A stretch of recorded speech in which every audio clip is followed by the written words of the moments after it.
I am not sorry for something I didn't do, and I am not sorry for the things I did do. Mr. O'Neal, All right. Listen, stop. All right. Listen to me. I'm not You're not going to raise your voice again. I'm not going to raise my voice again. I'm not. I will have you removed from this courtroom. I can sentence you without you being present. Yes, ma'am. You don't conduct I yourself. understand, Your Honor. Thank you. But I will say, I'm sorry for your loss. 19 years I've been at this job. I've seen human beings killed at the hands of others in every way imaginable. You name it, I've seen it. Shootings, stabbings, drownings, suffocatings, blown apart by cars in DUI manslaughter cases. Horrible things. This is the worst case I have ever seen as far as the facts go.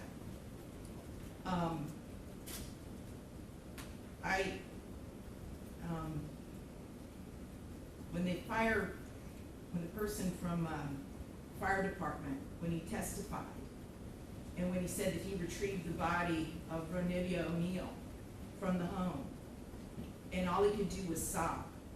It took every ounce I had not to start sobbing too. Because there is no way any person with any feeling could have witnessed or seen the photos of what occurred that night and not be haunted for the rest of your life. I know I will be. For the rest of my life, I'll be haunted by what I saw as far as the evidence and just the abject cruelty of it all. The abject cruelty. And I was aware, because I reviewed a lot of the discovery ahead of time, as you well know, did a lot of in-camera inspection of a lot of documents. And I was aware there was some evidence, at least, that when you needed to recover from your gunshot wound, that neither your parents nor your Aisha, Ms. Robinson, would let you come recover at their home. I don't know if it's true or not. I'm not going to get into a dispute. I'm just mentioning there was some evidence referencing that in the records. And all I could think about, because I knew that Ms. Barron was not with you romantically at the time. And I knew that she just out of the goodness of her heart let you come stay with her. And it is beyond tragic that that critical decision ended in so much horror for her and for her children. It is unspeakably cruel what happened as a result of that one decision. The way that Ms. Barron died was horrific, and that 911 call, which captured truly all of it. You heard, and everyone who's heard that 911 call heard a death scream. If anybody ever wants to know what it sounds like before a human being dies, knowing that their death is imminent, that's exactly what it is. That was a death scream. We're going to see if it's true. But what happened to little Ronivia and to little Ronnie, but I'm going to focus on Ronivia, because she was special. And you could tell Miss Barron had done everything she could to create a beautiful home for her family. I noticed that the Ronivia's bedroom, before you set it on fire, you could tell she tried so hard to make her feel like a princess. Kenyatta did everything she could. And I noticed too in the kitchen, on the refrigerator, she put up magnets that said faith, love, family, hope. And then you know what else happened to that refrigerator during that night? It got splattered with blood all over it due to what happened. Little Ronivia, she couldn't scream, she couldn't run away, and she witnessed what you did to her mother as far as shooting her mother in the arm with the gunshot. She knew.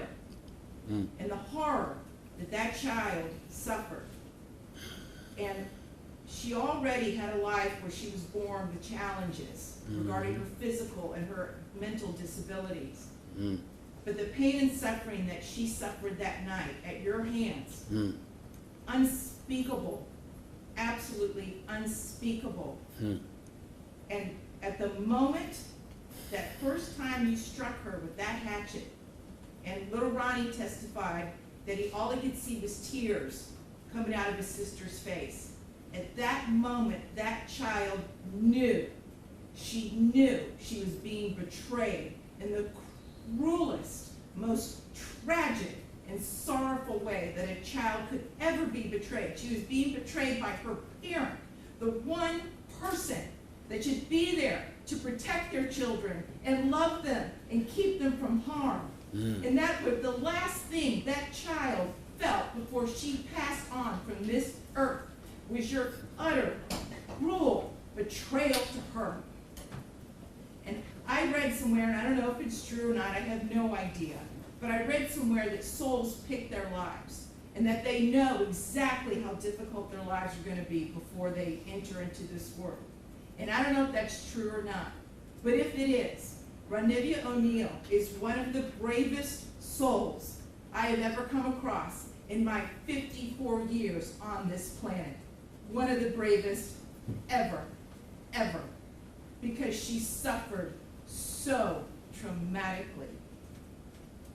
This heartbreaking courtroom moment comes from a Florida sentencing hearing in 2021, where Judge Michelle Sisco delivered justice in one of the most disturbing cases she had ever seen. The defendant, Ronnie O'Neal III, was found guilty of murdering his girlfriend, Kenyatta Barron, and their 9-year-old daughter, Ronnie O'Neal. He was also convicted of attempting to murder his young son, Ronnie Jr., who survived and later testified in court. During the sentencing, Judge Sisco described the crime as the worst case she had experienced. In her 19 years on the bench, the judge explained that the cruelty of what happened that night would stay with her for the rest of her life. According to the evidence presented in court, Kenyatta Barron had allowed O'Neal to stay at her home even though they were no longer together. She did this out of kindness, helping him recover from a gunshot wound. But that kindness ended in tragedy. The court heard the terrifying 911 call where Kenyatta realized her life was in danger. The judge described the chilling moment when her final scream could be heard as the attack unfolded. Their 9-year-old daughter, Ronnie O'Neal, who had both physical and mental disabilities, witnessed the brutal attack on her mother before she herself was attacked with a hatchet. The courtroom became silent as Judge Sisco spoke about the emotional testimony from the surviving son, Ronnie Jr. He described seeing tears on his sister's face during the attack, a moment that deeply moved everyone in the courtroom. Even during sentencing, O'Neal showed no remorse. He told the court that he was not sorry for anything he had done. In response, Judge Sisco delivered a powerful sentence: 3 consecutive life sentences, plus an additional 90 years in prison. Before ending the hearing, the judge honored the memory of the young girl, calling Ronnie O'Neal one of the bravest souls she had ever encountered. It was a moment of justice, but also a reminder of the unimaginable tragedy that changed a family forever.